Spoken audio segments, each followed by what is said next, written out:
বলছেন ফাইন তাওয়াল্লা বাদা যালিকা ফাউলাইকা হুমুল ফাসিকুন।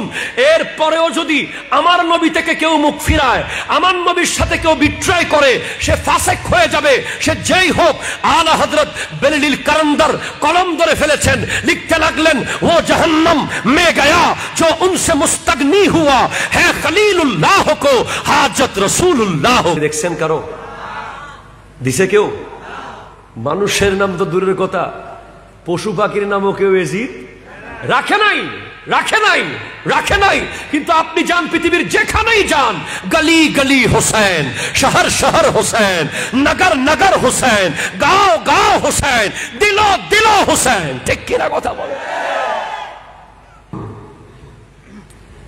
এই আশিয়ার মানুষ জানে, যারা ইউনিভার্সিটিতে পড়ে, যারা মেডিকেল কলেজে চান্স পায়, যারা বুয়েট কিংবা চুয়েট এসব বিশ্ববিদ্যালয়ে সুযোগ পায়, লক্ষ লক্ষ ছাত্র পরীক্ষা দেয়, ওখান থেকে কয়েক হাজার মাত্র টেকে পরীক্ষায় টিকে।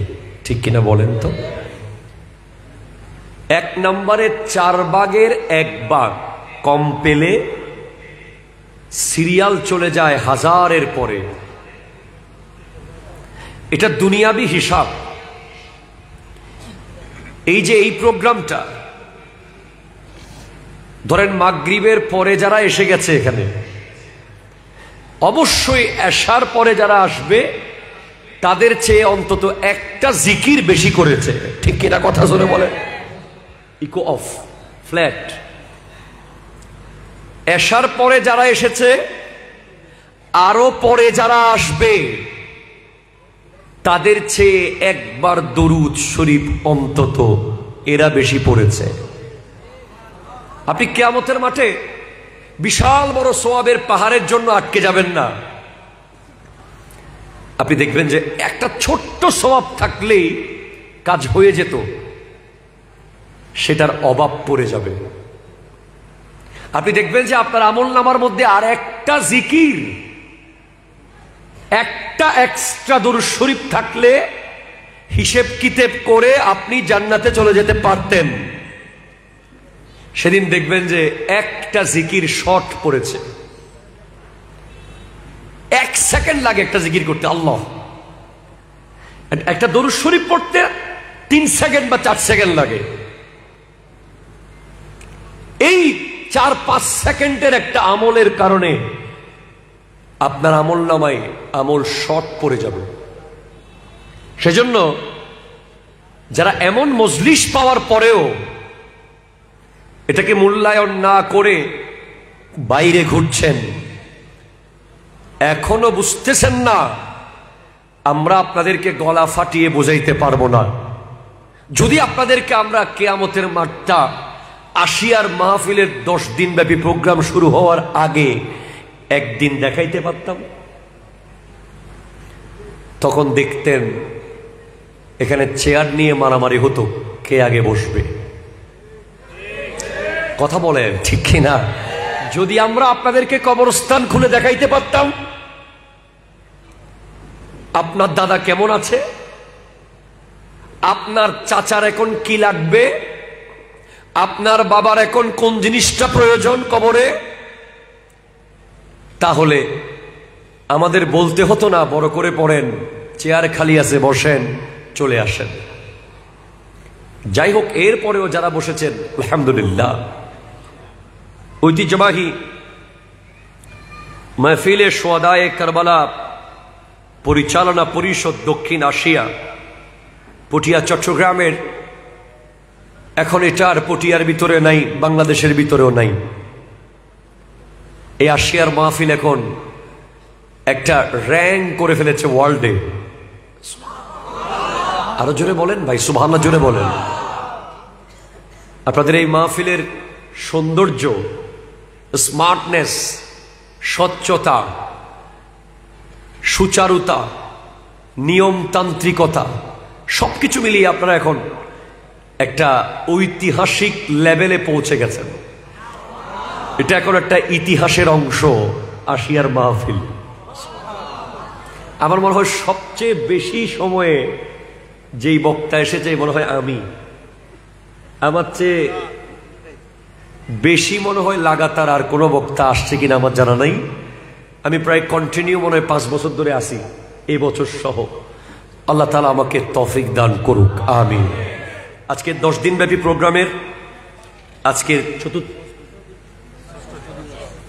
আজকের দিবস হচ্ছে ষষ্ঠ দিবস। ষষ্ঠ দিবসের সুযোগ্য সদরে মাহফিল শেখুল হাদিস আলহাজ আল্লামা মোহাম্মদ জুলফিকার আলী চৌধুরী সাহেব কিবলা মুদ্দাজিল্লুহুল আলী, উপাধ্যক্ষ সুবহানিয়া কামিল এম.এ মাদ্রাসা, আওয়াজ দিয়ে বলেন মারহাবা। আজকের স্বাগত বক্তব্য রাখবেন জনাব আলী হোসেন আরিফ, বিশিষ্ট সমাজসেবক ও দানবীর।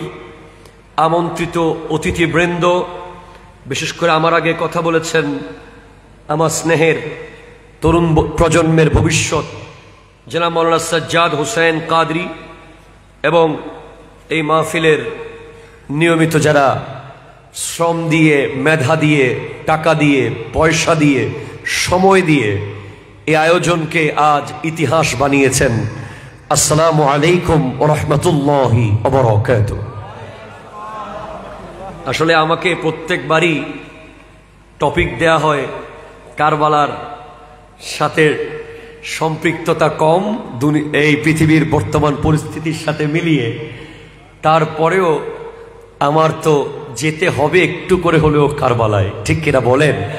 আমার বিষয় হলো হুজুর সাল্লাল্লাহু আলাইহি ওয়াসাল্লামের জীবন আদর্শের আলোকে আদর্শ নেতৃত্বের গুণাবলী কি, মুসলিম নেতা নির্বাচনের ক্ষেত্রে সাধারণ মানুষের করণীয়, এই বিষয়গুলো নিয়ে ডিটেইলস কথা বলা খুব টাফ। এই বিষয়গুলো নিয়ে কথা বলতে আমরা এক সময় দ্বিধাদ্বন্দ্বে থাকতাম, বলবো কি বলবো না, বললে আবার কার গায়ে পড়ে, কে নিয়ে নেয়। তবে একজন হক্কানি আলেমের দায়িত্ব হলো জীবন গেলেও হক কথা বলে ফেলা, ঠিক কিনা? কথা জোরে বলেন, আরো জোরে বলেন, ঠিক কিনা বলেন। তো আমি আল্লাহর দরবারে সাহায্য প্রার্থনা করছি, কারণ এগুলো সচরাচর বিষয় না। আমরা যেই বিষয়ে সব সময় কথা বলি, আমাদের কমফোর্ট জোন থাকে কিছু, এমন কিছু বিষয় আছে যেগুলো আপনি দিলে আমি গড়গড় গড়গড় করে বলে ফেলতে পারবো। আবার এমন কিছু বিষয় আছে যেগুলো আমাকে খুব ভেবে চিনতে গবেষণা করে বলতে হয়। তো এই বিষয়টা তেমন একটা বিষয়, আমি আল্লাহর দরবারে সাহায্য চাই, এবং বিশেষ করে আমার প্রাণপ্রিয় মুর্শিদে করিম আওলাদ রসুল আল্লামা সৈয়দ মোহাম্মদ তাহের শাহ সাহেব কিবলা মুদ্দাজিল্লুহুল আলী দোয়ার নজর হলে আল্লাহ তাআলা আমাকে কালিমাতুল হক তথা সত্য কথা শুদ্ধভাবে বলার তৌফিক দান করুক, সকলে বলুন আমিন।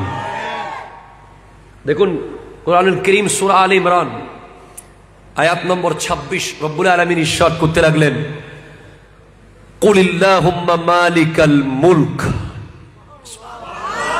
একটু জোরে বলেন না সুবহানাল্লাহ। হাবিব আপনি বলুন,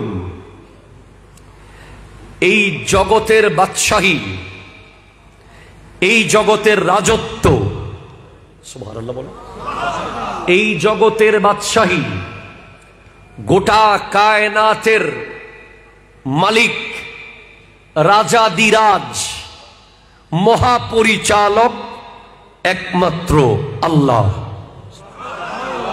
একটু জোরে বলেন সুবহানাল্লাহ। তুতিল মুলকা মান তাশা।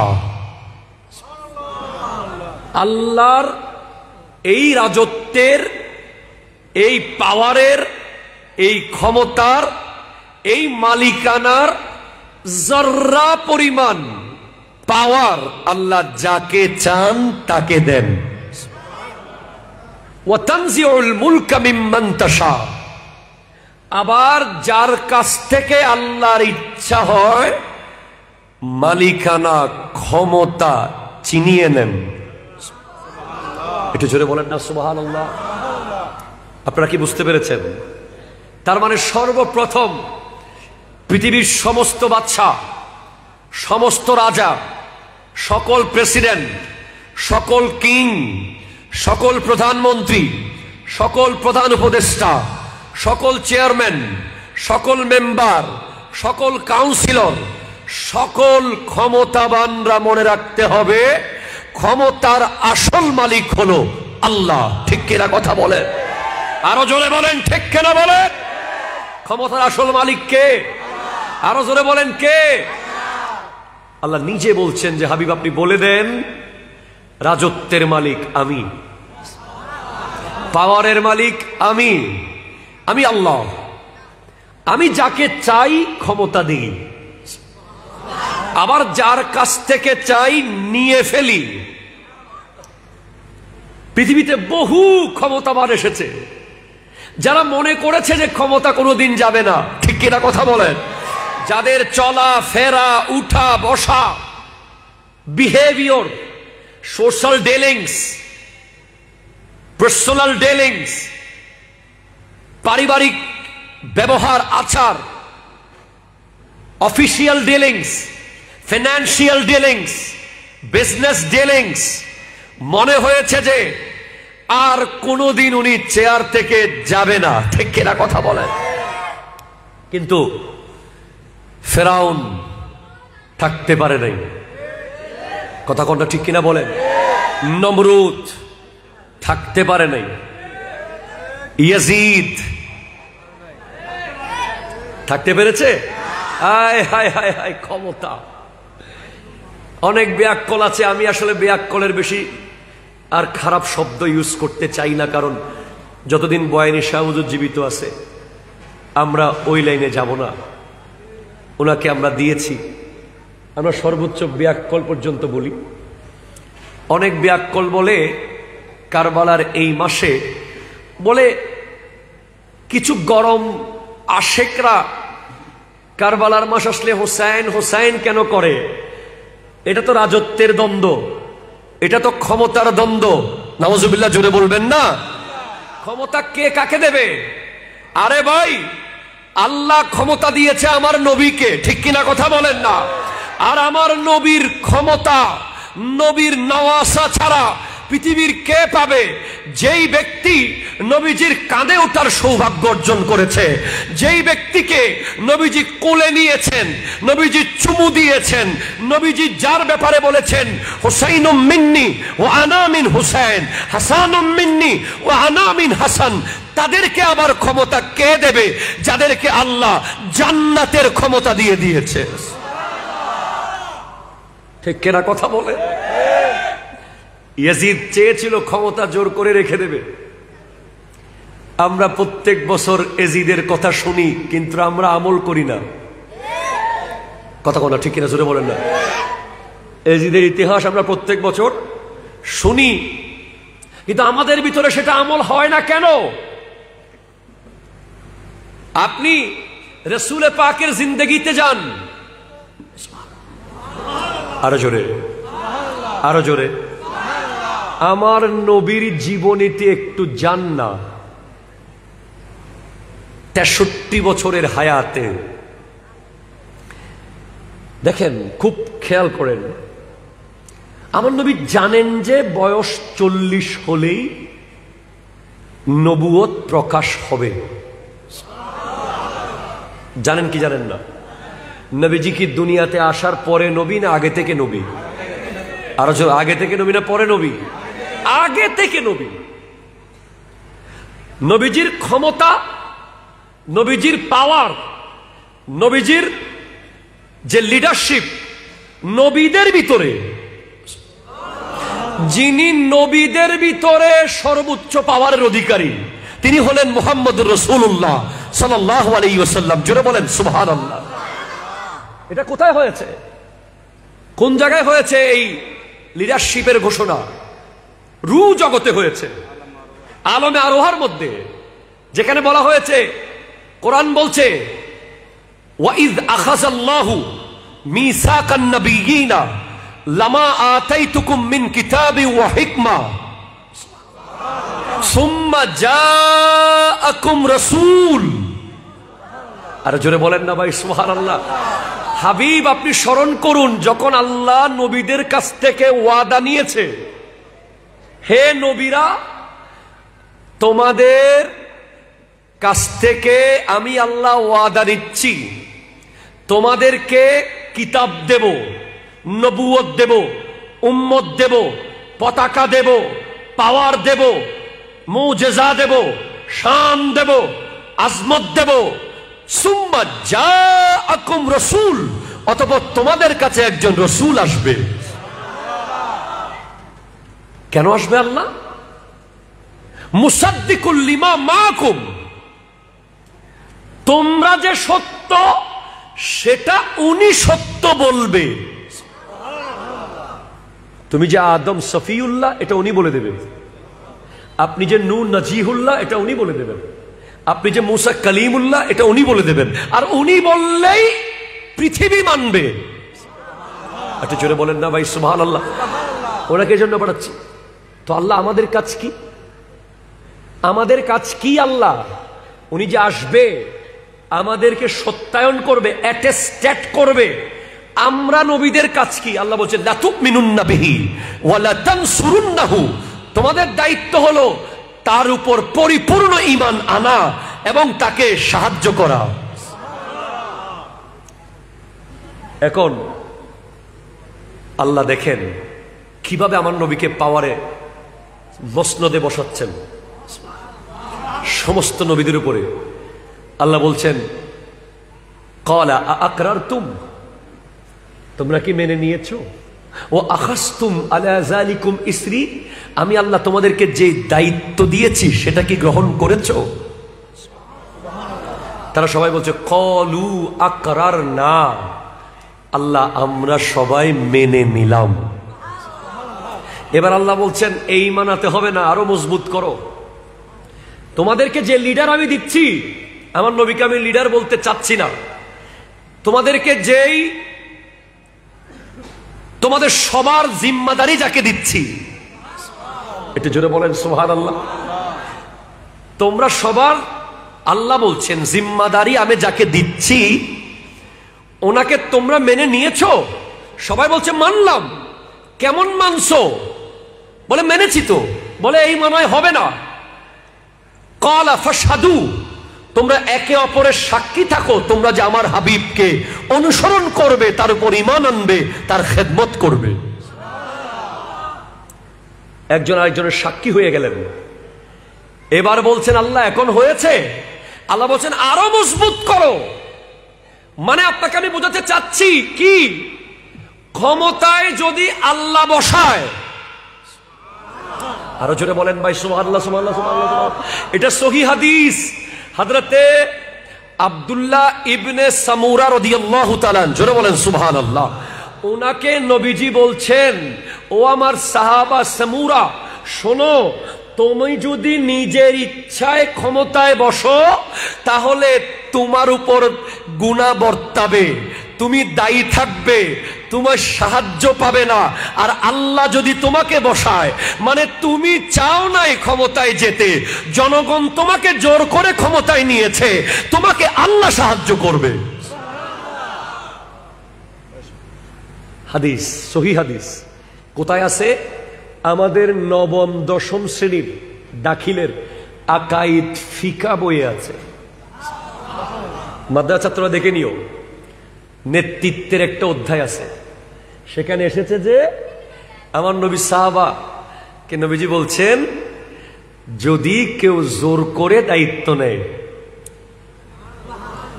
এই যুগে তো মোটেও জোর করে কেউ দায়িত্ব নিচ্ছে না, তো কথা বলে না, এই যুগে কেউ জোর করে দায়িত্ব নিচ্ছে? কি বলেন, সত্যি তো? সবাইকে তো আমরাই মোহব্বত করে বসাইতেছি না? আপনারা বলেন না, কিছু তো বলেন। জোর করে নিচ্ছে না মোহব্বত করে বসাচ্ছেন? আরো জোরে বলেন, জোর করে না মোহব্বত করে? তো যিনি জোর করে দায়িত্ব নেবেন, যিনি জোর করে চেয়ার এসে বসে যাবেন, ওই চেয়ারে আল্লাহর দয়া থাকবে না, থাকবে না, থাকবে না। সহিহ হাদিস, সহিহ হাদিস, সহিহ হাদিস, ঠিক কিনা কথা বলে? আর জিনাকে মানুষ জোর করে বসাবে, এরকম লোক আছে না নাই? বদ্দা অনে যদি দায়িত্ব লন আরাতে কম দেয়, এরকম আছে না নাই? ইবে যদি দায়িত্ব লয়, আবু তালেব নইমি যদি হয় দেয় গজ্জুম তোলে আর বেক্ষণ আসি হতা হন না আয় এনে ইবের একখানা ভালোবাসি দেন আমি হইদেরি আর হতা ঠিক আছে না বাজি? যদি আমিন সাহেবে দায়িত্ব লয় আর আমি এখন আসি, এরকম প্রত্যেক এলাকায় কিছু লোক আছে না যারা এই যে আমাদের দেখেন, আমরা অনেক বড় বড় নেতৃত্বকে দেখেছি, আল্লাহু আকবার। আমাদের আঞ্জুমানে রহমানিয়া আহমদিয়া সুন্নিয়া ট্রাস্টের যারা দায়িত্ববান আছেন তাদেরকে দেখলে আমরা অবাক হয়ে যাই, তারা কিভাবে নিজেকে লুকাইতে পারে। বিশেষ করে যিনি কদিন আগে ইন্তেকাল করেছেন আলহাজ মোহাম্মদ মহসিন সাহেব রহমতুল্লাহ আলাইহি, আপনারা অবাক হয়ে যাবেন। হুজুর কেবলা যখন চেয়ারে বসেন, উনি চাইলে হুজুর কেবলার পাশে বসে ছবি তুলে ভিডিও করে ক্ষমতা দেখাইতে পারতেন, কিন্তু কোনোদিন দেখলাম না ওনাকে পাশে বসতে। সব সময় হুজুর কেবলাকে বসাইয়া উনি পিছনে। আমাদের বর্তমান সেক্রেটারি মহোদয় এরকম, জয়েন্ট সেক্রেটারি মহোদয়, বর্তমান এসবিপি মহোদয় যারা আছেন, এটা হলো আসল ব্যাপার। আপনি যদি নিজেকে লুকিয়ে ফেলেন, আল্লাহ আপনাকে ওপেন করবে। সুবহানাল্লাহ জোরে বলেন না। ডক্টর আহমদ পেয়ারা বাগদাদি, শাহপুর দরবার কুমিল্লার, ওনাকে আমরা এত মহব্বত করি কি জন্য জানেন? অনেক কারণ আছে, তার মধ্যে একটা গুরুত্বপূর্ণ কারণ হলো কুমিল্লায় একবার আমার মুর্শিদ করিম আওলাদ রাসূলুল্লাহ সৈয়দ মোহাম্মদ তহের শাহ সাহেব কেবলা গেলেন। ডক্টর আহমদ পেয়ারা বাগদাদি রহমতুল্লাহ আলাইহি, উনি বাগদাদের গৌসে পাকের রওজার খাদেম ছিলেন। উনি একজন ডক্টর, উনি পিএইচডি করেছেন, যুগশ্রেষ্ঠ আলেম। ওনার নিজের দরবার, হাজার হাজার লক্ষ লক্ষ মুরিদ, উনি একটা দরবারের গোটা পীর, উনি মালিক। উনি আওলাদ রসুলকে দেখে সাথে সাথে স্টেজ থেকে নেমে চলে গেছেন। পরে ওনার মুরিদরা বলছেন, হুজুর আপনি নেমে গেলেন কেন? বলে, যেখানে নবীর আওলাদ এসে গেছে সেখানে আমি স্টেজে বসার যোগ্যতা রাখি না। তো আজকে আশিয়াতে ওনার নাম উচ্চারণ হয়ে গেছে। যারা যুগ যুগ ধরে ক্ষমতায় যেতে চায় নাই, মানুষ ভালোবেসে ক্ষমতায় বসিয়েছে, ঠিক কিনা কথা বলেন? তাদের কথা পৃথিবীর কেউ কোনোদিন ভুলবে না। কিয়ামত পর্যন্ত তারা এই পৃথিবীর মানুষের হৃদয়ে থাকবে, মাহফিলের ব্যানারে থাকবে, মাহফিলের পোস্টারে থাকবে, কারবালার মাহফিলে থাকবে। যদি বলেন তেমন একজনের নাম বলেন, তেমন একজনের নাম হলো ইমামে হুসাইন রাদিয়াল্লাহু তাআলা। ঠিক কিনা কথা বলেন?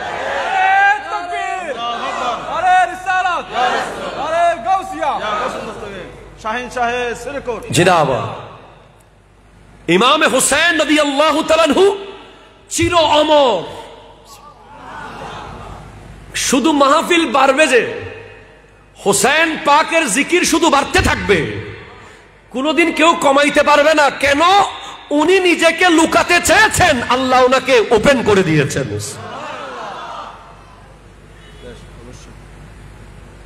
উনি বসে আছেন মদিনায় নবীর নানাজানের পাশে। সাহাবারা বলছেন, আমরা আপনার হাতে বায়াত নিলাম, দায়িত্ব আপনি নেন। উনি কি কোথাও কোন ইতিহাসে লেখা আছে দেখাতে পারবেন? কোন ঐতিহাসিক কি লিখেছে যে হুসাইন পাক বলেছেন, আমি আজকে থেকে তোমাদের লিডার, আমি আজকে থেকে আমির, আমি আজকে থেকে আমিরুল মুমিনিন? এই কথা ইমামে হুসাইন একবার এক শব্দ বলেছে, এমন কোন ইতিহাস আপনি দেখাতে পারবেন না। হুসাইনিরাও লেখে নাই, এজিদিরাও লেখে নাই, ঠিক কিনা? কিন্তু এজিদ জোর করে নিয়েছে। এজিদ কি করে নিয়েছে? জোর করে, বন্দি করে, ব্ল্যাকমেইল করে সমস্ত কুফাবাসীকে হুমকি দিয়েছে, তাদের বিবিদেরকে হুমকি দিয়েছে, তোমাদের জামাইদেরকে কতল করা হবে, তাদেরকে ধরে নিয়ে আসো। ঠিক কিনা কথা বলেন? তো আজকে এজিদের নামে কেউ কুকুরের নামও রাখে না। মানুষের নাম তো দূরের কথা, মানুষ তো কুকুর পালে, অনেকে বিদেশি কুকুর পালে না, এদের নাম দেয় টম, জম, ক্যাট, ডেটি, মেটি, কি কি নাম দেয় না? এজিদ নাম দিতে দেখছেন কারো? দিছে কেউ? মানুষের নাম তো দূরের কথা, পশু পাখির নামও কেউ এজিদ রাখে নাই, রাখে নাই, রাখে নাই। কিন্তু আপনি যান পৃথিবীর যেখানেই যান, গলি গলি হোসেন, শহর শহর হোসেন, নগর নগর হোসেন, গাঁও গাঁও হোসেন, দিলো দিলো হোসেন। ঠিক কিনা কথা বলে? ওই ক্ষমতা নিতে চায় নাই,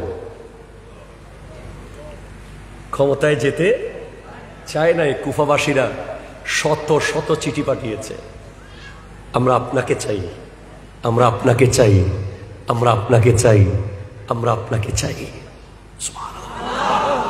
আল্লাহ বলছেন নবীদেরকে, ইনাকে তোমরা যে সাহায্য করবে গ্যারান্টি দাও। আল্লাহ, আমরা না নবী, নবীরা বলতেছে আপনি আরো সাক্ষ্য নিবেন, লাগবে লাগবে, কারণ ইনি আমার হাবিব। আমরা একে অপরের সাক্ষী হয়েছি তো? হয় নাই, আরো লাগবে তো। আল্লাহ বলছেন আমিও সাক্ষী থাকলাম, ওয়া আনা মাকুম মিনাশ শাহিদিন। তোমরা যে আমার হাবিবকে সাহায্য করবে, ঈমান আনবে, তার প্রচার প্রসারণা করবে, উনি যে আসবেন সেটা বলতে থাকবে। মুসা আলাইহিস সালাম গিয়ে খবর দেবে, ঈসা আলাইহিস সালাম গিয়ে খবর দেবে, প্রত্যেকে বলবে আসতেছে আসতেছে আসতেছে। 12 রবিউল আউয়ালে তিনি আসবে। তোমাদের দায়িত্ব পাবলিসিটি করা, কি করা? হ্যাঁ, বলে তোমরা যে দায়িত্ব নিয়েছো, আমি আল্লাহও সাক্ষী। আল্লাহ, আমরা একে অপরের সাক্ষী, আপনি নিজেও সাক্ষী। এখন কি হয়েছে? এখন কি আপনি শান্ত হয়েছেন আল্লাহ আপনার হাবিবের ব্যাপারে? বলে না না না, আরো মজবুত করি, কারণ ক্ষমতা আমার নবী নিজে নিচ্ছেন না, আল্লাহ দিচ্ছেন। যে আরো জোরে বলেন না ভাই, আমার নবী নিজে নিচ্ছেন না, আল্লাহ দিচ্ছেন। যে আল্লাহ দেওয়ার সময় কিভাবে দেয়, কিভাবে গ্যারান্টি দিয়ে দেয়, কিভাবে পাওয়ার দিয়ে দেয়, তার প্রমাণ হলো এই ঘটনা, মিসাকের ঘটনা। এরপর আল্লাহ বলছেন ফাইন তাওয়াল্লা বাদা যালিকা ফাউলাইকা হুমুল ফাসিকুন। এরপরেও যদি আমার নবী থেকে কেউ মুখ ফিরায়, আমার নবীর সাথে কেউ বিট্রাই করে, সে ফাসিক হয়ে যাবে, সে যেই হোক। আলা হযরত বেলিল কারান্দার কলম ধরে ফেলেছেন, লিখতে লাগলেন ও জাহান্নাম মে গয়া जो उनसे मुस्तगनी हुआ है खलीलुल्लाह को हाजत रसूलुल्लाह की। আর হযরত লিখতেছেন ও জাহান্নামে যাবে যে আমার নবীর থেকে মুখ ফিরাবে। খলিলুল্লাহরও কিয়ামতের মাঠে রাসূলুল্লাহকে লাগবে। একটু জোরে বলেন সুবহানাল্লাহ। ক্ষমতা আসেন, এবার আপনারা আছেন তো আমার সাথে? খুব